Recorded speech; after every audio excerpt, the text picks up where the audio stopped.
ഈ റിസോർട്ട് എന്റെയും നിന്റെയും പേരിലും മാത്രമായിരിക്കും. അതിൽ കായലിന് മുകളിലുള്ള ഈ വില്ലയിലാണ് നമ്മൾ ഹോളിഡേ ആഘോഷിക്കുന്നത്. നമ്മളുടേതു മാത്രമായ ലോകത്ത്. പിന്നെ വരാൻ പോകുന്ന എക്സിബിഷൻ പല ബിഗ് ഷോട്ടുകൾ എത്താമെന്ന് സംബന്ധിച്ച് ഇങ്ങോട്ട് മെയിൽ ചെയ്തിട്ടുണ്ട്. ഇനി ബ്രോഷർ കൂടി വന്നാൽ ആളുകളുടെ എൻട്രി കൂടും. അതിന് തന്റെ ഹെൽപ്പ് സ്റ്റെപ്പ് ബൈ സ്റ്റെപ്പായി എനിക്ക് വേണം. പക്കാ?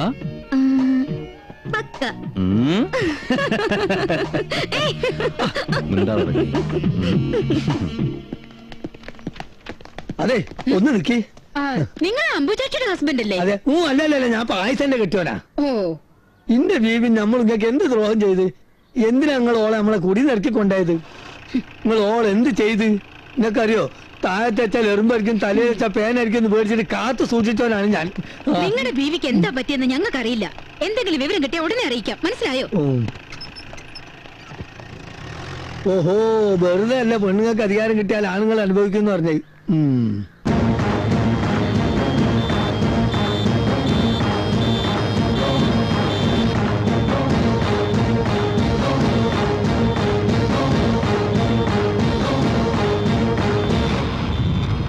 എന്നാ നീ പറഞ്ഞതിൽ നിന്നും അല്പം കുറയ്ക്കണം. ഒരു 50,000 വാക്ക് മാറ്റാണ്ടല്ലോ.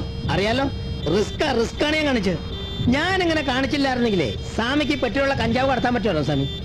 പിടിച്ചായിരുന്നെങ്കിൽ നമ്മൾ രണ്ടു ആത്താന്. ശരി, സമ്മതിച്ചു. പക്ഷെ നീ ഇത് എത്തിക്കേണ്ടടുത്ത് എത്തിക്കാൻ ഒന്ന് സഹായിക്കണം. സഹായിക്കാം. ഞാനിത് എത്തിക്കേണ്ടടുത്ത് എത്തിക്കാൻ സഹായിക്കാം.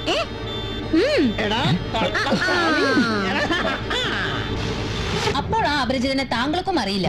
അത് ഞങ്ങൾ വിശ്വസിക്കണം അല്ലേ? സത്യം. എന്റെ മൊബൈലിലേക്ക് ഒരു കോള് വന്നിരുന്നു വെള്ളിമൂങ്ങയെ കിട്ടാൻ. ഞാനവരെ കണക്ട് ചെയ്ത് കൊടുത്തു. മൊബൈലിൽ വിളിച്ച ആളുടെ ഫോൺ നമ്പർ തെളിഞ്ഞിരുന്നില്ല. കഞ്ചാവ് കടത്തിയതിന് 10 വർഷം വരെ തടവും പിഴയും ലഭിക്കാം. സത്യം തുറന്നു പറഞ്ഞാൽ ശിക്ഷ ഞങ്ങൾ ഇളവ് ചെയ്യിക്കാം. അറിയാവുന്ന സത്യത്തിന്റെ ഏതെങ്കിലും ഒരു തുമ്പ് ഇപ്പൊ പറഞ്ഞില്ലെങ്കിൽ ആൾ ആരാണെന്ന് എനിക്കറിയില്ല. പക്ഷേ ഈ കാര്യങ്ങളെ കുറിച്ച് അറിയാവുന്ന ഒരാളെ പറ്റി ഞാൻ പറയാം. എന്ത് ബാങ്ക് റോബറി നടന്നാലും അതിന്റെ രീതികളെ പറ്റി അറിയാവുന്ന ഒരാൾ ഇന്നിവിടെ ജീവിച്ചിരിപ്പുണ്ട്. അദ്ദേഹത്തോട് ചോദിച്ചാൽ എന്തെങ്കിലും ഒരു തുമ്പ് കിട്ടാതിരിക്കില്ല. ആരാണ് അയാൾ? Lieutenant colonel Madhavji. ചമ്പൽ കൊള്ളക്കാരെ ആക്രമിച്ച് കീഴ്പ്പെടുത്തി കൊള്ളക്കാരനായി മാറി ജയിൽവാസമൊക്കെ കഴിഞ്ഞ് നാട്ടിൽ വന്ന് സ്വസ്ഥമായിട്ട് ജീവിക്കുന്ന മാധവ്ജി. ഇപ്പോൾ അദ്ദേഹം എവിടെയുണ്ട്? ഇപ്പോ ഞാനൊന്ന് ഫോൺ ചെയ്തോട്ടെ? ഓക്കെ. ഹലോ, പീതാംബരനല്ലേ? എടാ പീതാംബര, നമ്മുടെ മാധവ്ജി ഇപ്പൊ എവിടെയുണ്ട്? ആ ശരി. പോൾ ജോർജ്, ഇഡിയൻ ജോർജ്.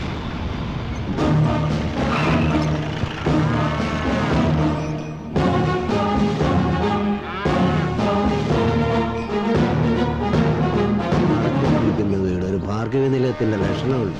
പശുക്കുട്ടി, പരിസരമൊക്കെ കൊള്ളാം. കേണൽ സാർ മാധവ്ജി ഒന്ന് കാണണം.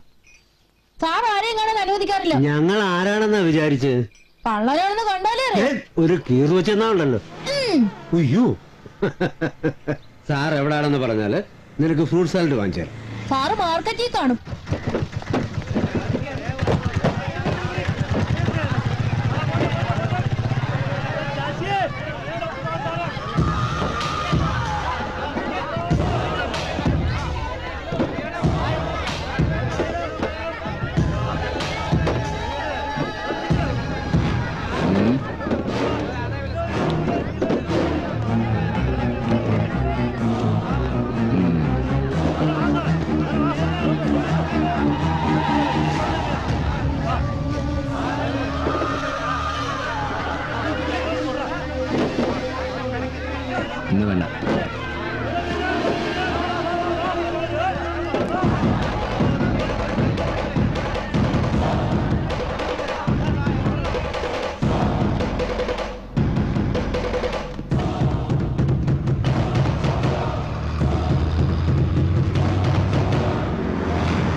ഓക്കെ, ഞാൻ മാത്രം സംസാരിക്കേ, നിങ്ങളൊന്നും മിണ്ടാതിരിക്കേ.